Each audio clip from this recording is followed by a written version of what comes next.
Sierra as a very cheerful and bright young lady. She loved to make others smile and never had any problem making new friends. She loved to bring joy to others. How is it that she could end up missing on her way to the bus stop to school? Sierra LaMar was born on October 19, 1996, in Fremont, California, to her parents Marlene and Steve. She also had one older sister named Danielle.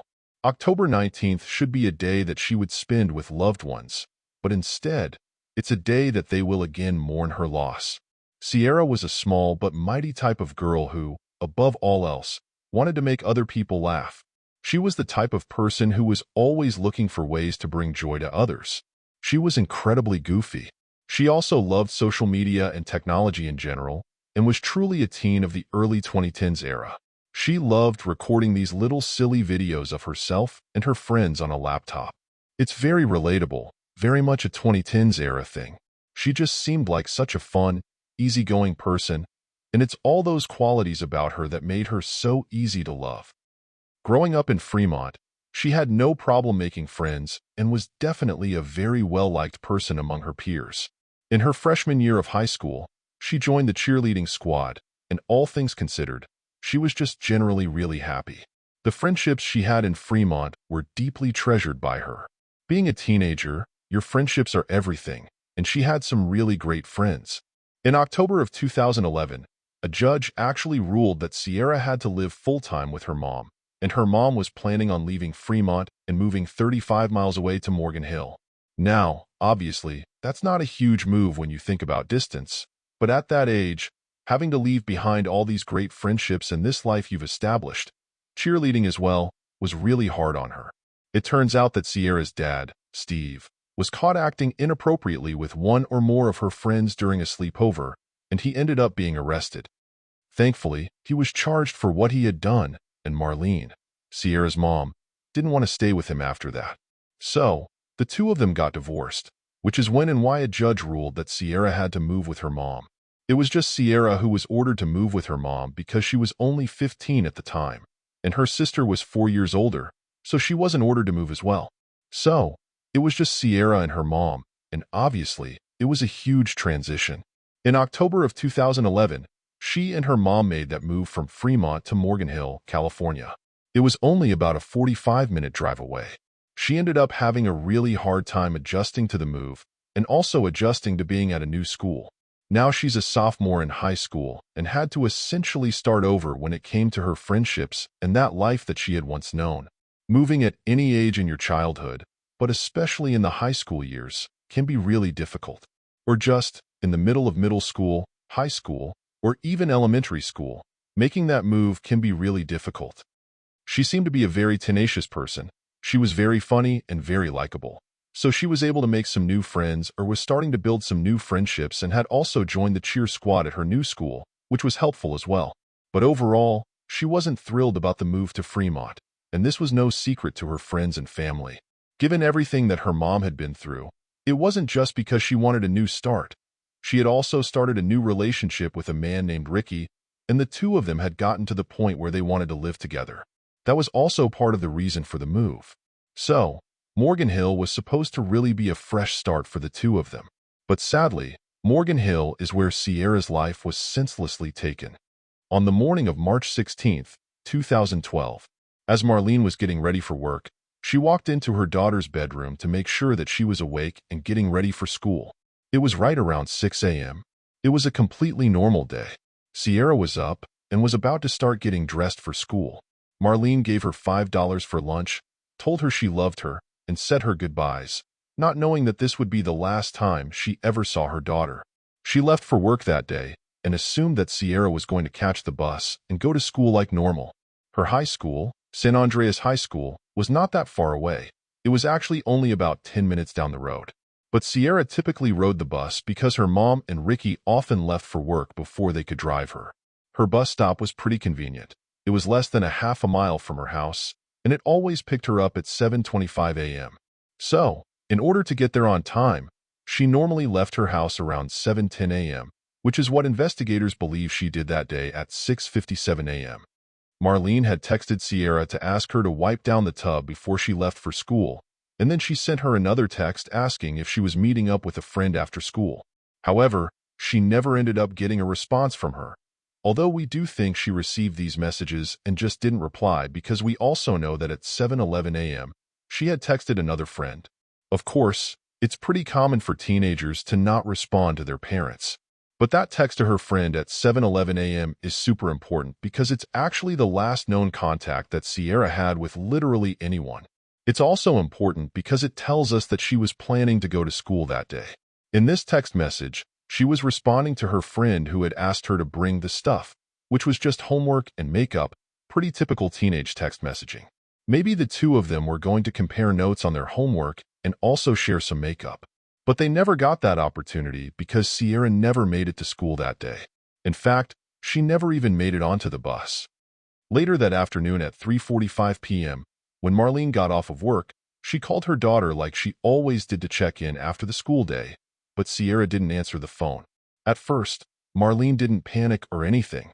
She figured Sierra was probably busy doing something, probably with a friend, and didn't even look at her phone. But then she tried calling her 7 more times in the next hour, from 3:45 to 4:45, and all of those calls went unanswered. That's when she started to seriously worry. That worry turned into genuine fear when she got home and realized that Sierra wasn't there, and she had no idea where she was. Motherly instincts at this point were telling her that something was seriously wrong, but she tried to calm herself down a little bit and see if she could locate Sierra on her own before jumping to conclusions. First, she went to Sierra's high school, thinking that maybe her daughter had just stayed behind with some friends, but she didn't see any sign of her there. Next, she called her ex-husband to see if maybe Sierra had gone to Fremont to see him, but he let her know that she wasn't there either. Then, at about 6 p.m., she got an email from the school, and that's when she learned something that made her realize that her original instincts were right. She learned from the school that day that Sierra had never made it to any of her classes. So, Marlene decided to call all of Sierra's friends one last time to see if she happened to be with any of them, but she wasn't. At that point, she went ahead and called 911. Of course, Marlene was completely panicked by this point, as any parent would be, and she started begging them to issue an Amber Alert. This whole part really confuses me. There has been several cases where Amber Alerts were not issued. There are certain qualifications that have to be met, and that was the case here. Apparently, Sierra didn't meet the qualifications for an Amber Alert. That being said, though, luckily the Santa Clara County Sheriff's Office did jump right into action that evening. An officer was dispatched to Marlene's house, and by that point, Steve had driven up from Fremont as well because he was equally concerned about their daughter. Together, they answered the officer's questions. At first, the officer thought that Sierra had run away. It is very common for teenagers to run away, and it does happen quite a bit. So, we see why they have to go through this process of asking questions about her personal life. Did she have any fights going on? Was she upset? Is there any reason she wouldn't want to be home? Things like that to determine if there would be a reason she would possibly want to run away. Luckily, in this case, they didn't hang on to that theory and make it their main theory, because we've heard of way too many cases where they have done that, and then things were missed, or things weren't prioritized, or the case was straight up neglected because they were assumed to be a runaway. That is not the case here. But, as we know, Sierra was not happy living in Morgan Hill. In fact, she did mention to some of her friends at several different points that she was considering moving away, or at least wanted to move away, which, who knows if she was saying that in a more sarcastic, emotional way or if she actually had any plans. But that is absolutely not what happened here. Luckily, detectives did look at her case with a critical eye and took it very seriously, so they started their investigation. Of course, everyone is hoping that maybe she did run away, and that she's okay, and that they'll quickly be able to locate her. So, the plan was to look for evidence to make sure that there was no foul play, but very quickly the evidence showed otherwise, that there was, in fact, foul play involved in this case. Beginning on the morning of March 17th, officers began canvassing the immediate area surrounding Sierra's house, and detectives were working to establish a timeline. Here's what they were able to put together based on Marlene's statement. Sierra was awake and in the house around 6 a.m. when she left for work. After this, they determined that she had posted on social media around 6:30 a.m. and then texted that friend at 7:11 a.m. Just as a reminder, That text was about meeting up with this friend at school that day, so she planned to go and just never made it. After this text, her communication with the outside world just completely shut off.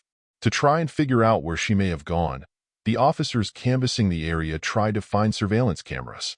But the thing is, and this is crucial to the case, this bus stop was located at the intersection of two very rural roads, Palm and Doty Avenue, in Morgan Hill.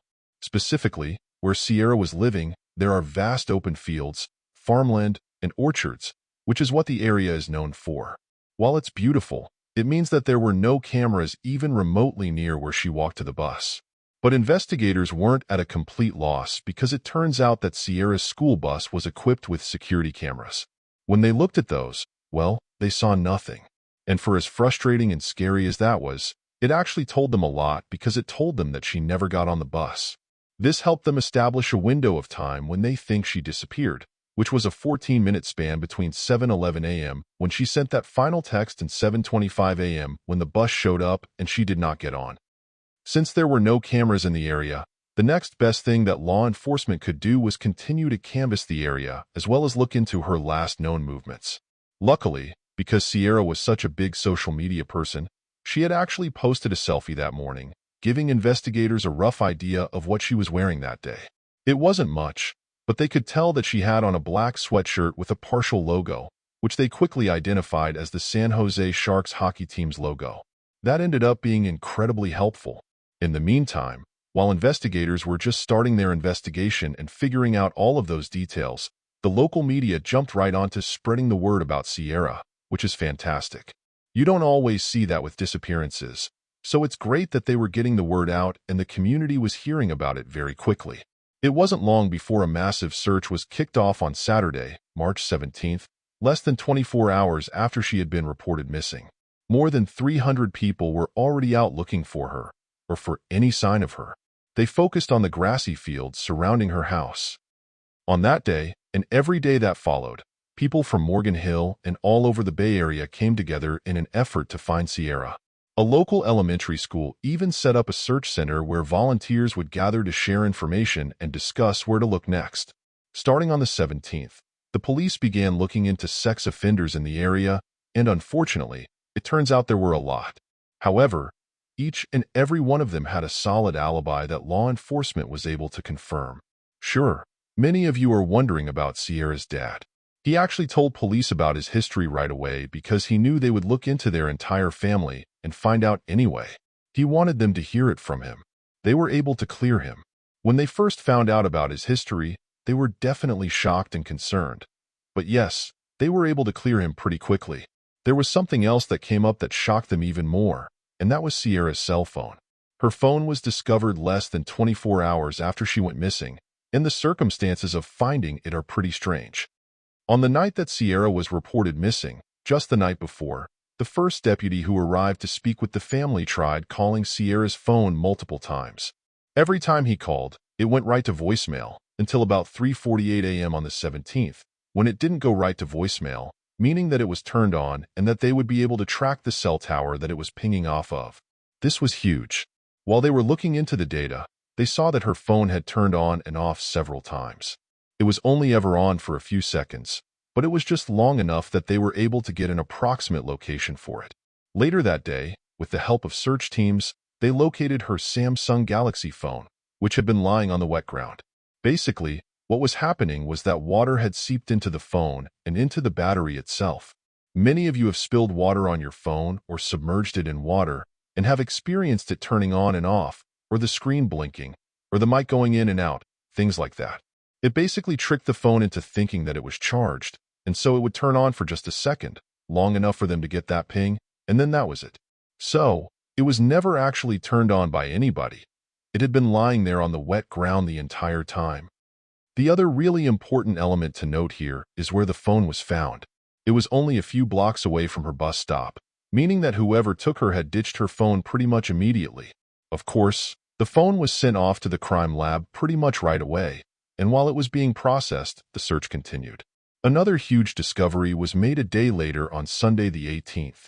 A search crew was looking in an area that is sort of like a barn structure out in an open field. and they ended up finding Sierra's juicy bag lodged between some cacti. Inside her bag, they found neatly folded clothing, including a pair of jeans and the black San Jose Sharks sweatshirt that they knew she was wearing on the morning she disappeared because of that selfie.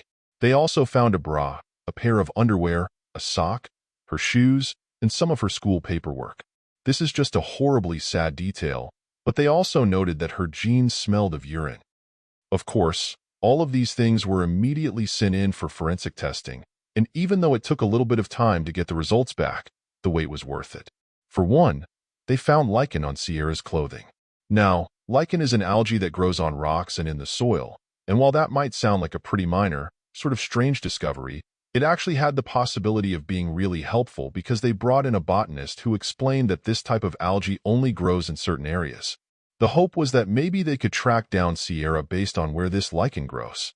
Another discovery that they made when they found her belongings were these little glass beads that were found embedded into her jeans. These little glass beads match the reflective beads that you would find on the road, like the lane markings or the markings that separate a bike path, for instance, which indicated that Sierra had likely been dragged by her abductor. Lastly, the biggest and most important discovery they made was foreign DNA found on Sierra's jeans, and by foreign, it was not Sierra's DNA. Of course, they ran it through Cody's, and they found not only one match but 12 potential matches. Luckily, though, a Cody's administrator was very quickly able to take a closer look and eliminate 11 out of those 12 potential matches, determining that the DNA belonged to just one person. On March 28, 2012, 21-year-old Antolin Garcia-Torres was identified as the contributor to the DNA, which, mind you, was determined to be semen. Based on phone records and other factors that proved they didn't know each other, it led investigators to the strong belief that he was the man responsible for her disappearance. Because had they known each other, there might have been a reason for his DNA to be on her. It's just a formality because, obviously, there is no reason whatsoever that a 21-year-old male's DNA should be on a 15-year-old girl, especially semen. But this just proved without a doubt that his DNA being on her meant he was responsible. From the public's perspective, this information was not released. This discovery was kept private to law enforcement, which totally makes sense. This is often done because they don't want the suspect to know that they're onto them and have good evidence against them. At this point, there was also a possibility that Sierra could have been alive and being held captive, and they definitely didn't want to spook him at all. Instead, they were hoping that he would lead them to her. Starting on the 28th, they did 24-hour surveillance on him. They literally followed his every move, wiretapped his phone, put a tracker on his car, and even had 2 officers go undercover and move into a trailer adjacent to the trailer that he had been living in with his girlfriend and their child. If Sierra was alive, they strongly believed that at some point he would need to get to her, but he never did. At no point during the next 6 days of constant surveillance did Antolin do anything that brought them any closer to finding Sierra. However, during that time, they did end up finding more evidence that suggested he could be involved in her disappearance, which is pretty obvious at this point. It turns out that the RV park where he lived had a single security camera that recorded cars entering and exiting the area. There was only one way to get in and out, so it recorded all possible comings and goings. When they looked at it from the morning of March 16th, they saw Antolin's red Volkswagen Jetta leaving the RV park. Here's the thing, though, at first, it looked like he didn't leave that morning until 8 a.m., and we know that it's believed Sierra was abducted between 7:11 and 7:25 a.m., meaning that he couldn't have been responsible.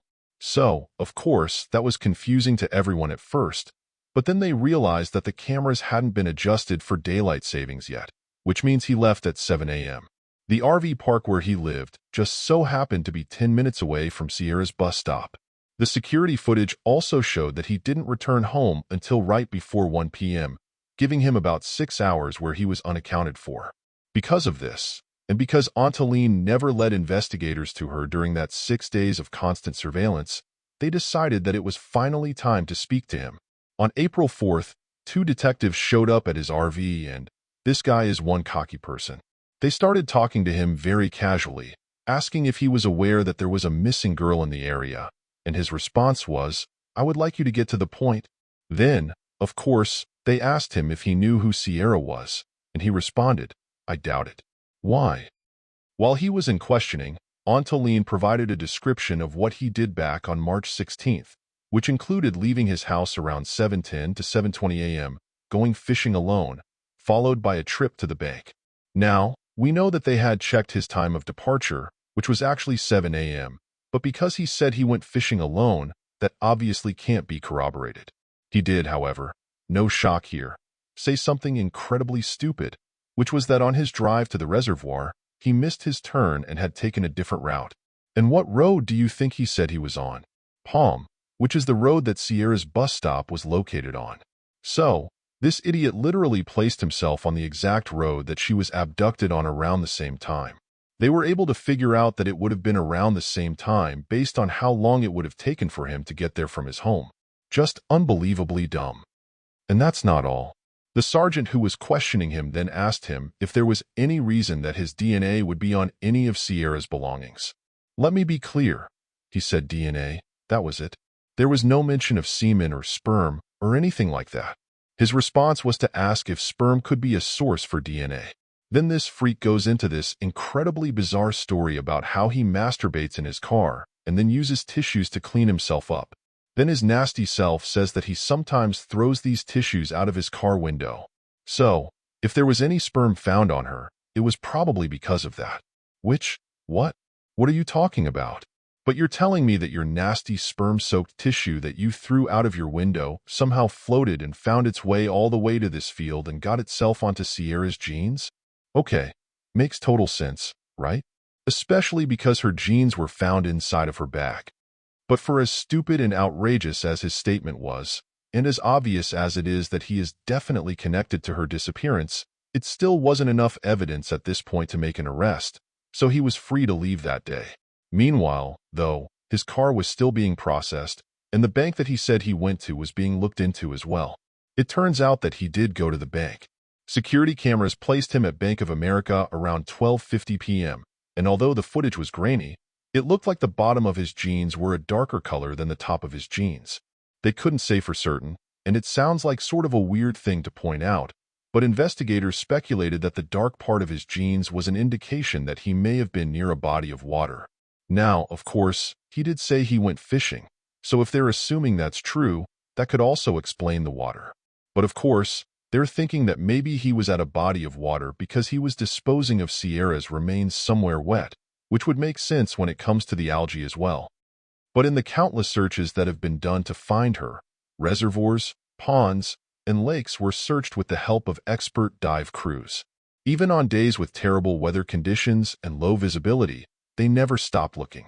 But each and every search to this day has ended with no sign of Sierra. One search did turn up an empty box that was labeled handcuffs and also some used condoms, but that was the last of what they ended up finding. Even cadaver dogs who scoured miles and miles of land were not successful. During all of this, Sierra's family even offered a $10,000 reward for information, but that reward went untouched. Thankfully, though, it wasn't too much longer before the results from his car came back, and what they found was incriminating, to say the least. Inside his car, they not only found Sierra's DNA on the rear driver's side door and on a pair of gloves, but they also found a piece of her hair, which was located on a rope that they discovered in his trunk. They were also able to match fibers from the floor mats to fibers that were located on Sierra's jacket. They did not, however, find any evidence of blood. Finally, with all of this evidence to suggest that Sierra had been inside his car and likely inside his trunk, they decided to arrest him. On May 21, 2012, Antolin Garcia-Torres was arrested for kidnapping and first-degree murder. His one and only response to being placed in handcuffs was, "Really? Yeah, really." Now, the announcement of his arrest was not technically the first time that investigators had shared that they had a suspect in mind. Earlier that May, they did release a photo of his red car to the public, asking if anyone had any information about it because it belonged to someone they thought was involved. But his arrest was the first time that anyone following the case, any of her loved ones, had heard his name. They were super confused because he was not someone that any of them knew. It wasn't someone that they thought Sierra knew. So, what did he have to do with her murder? To this day, that remains a bit of a mystery.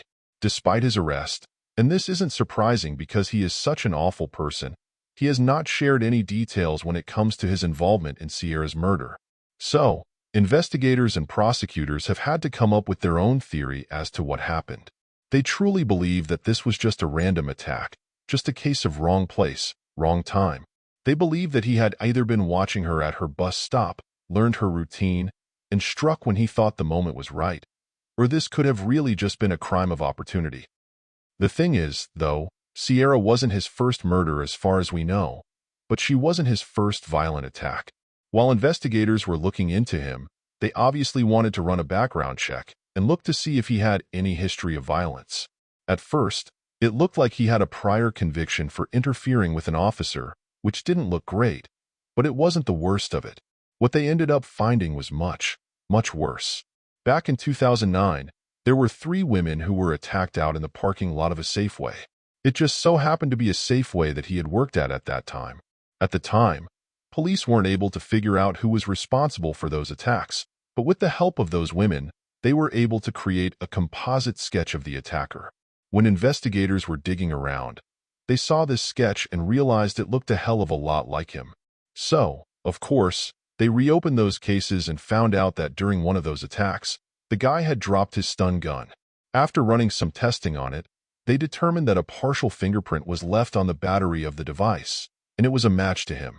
So, on top of facing charges for kidnapping and killing Sierra, he was also facing charges related to this string of attacks in the Safeway parking lot.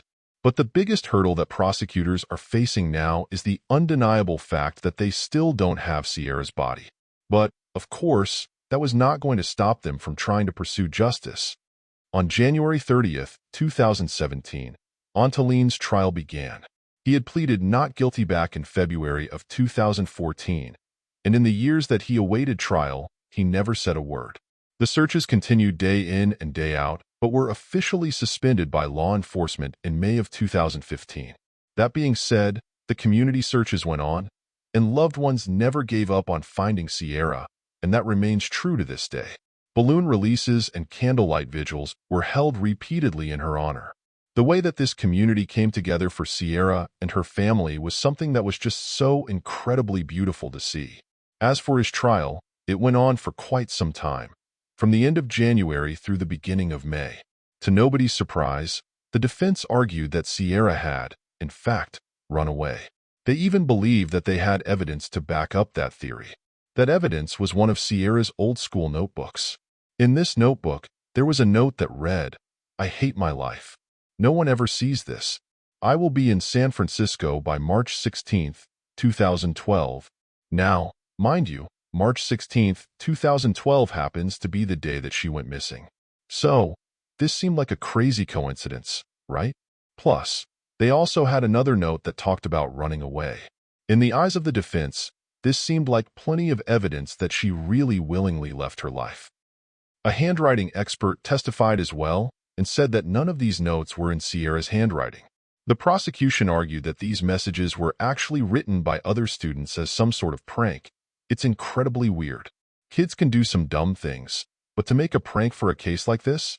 Luckily, for the most part, these notes seemed to be discredited during the trial, and luckily the jury agreed with the prosecution. On May 9th, 2017, after 2 days of deliberation, they found Antolin Garcia-Torres guilty on all charges. Although he was facing the death penalty, they decided to spare his life and ultimately recommended a sentence of life in prison without parole. Sierra's dad disagreed with this decision. He believes that the man responsible for his daughter's death should not be afforded the opportunity to live and wishes they had chosen a different conclusion.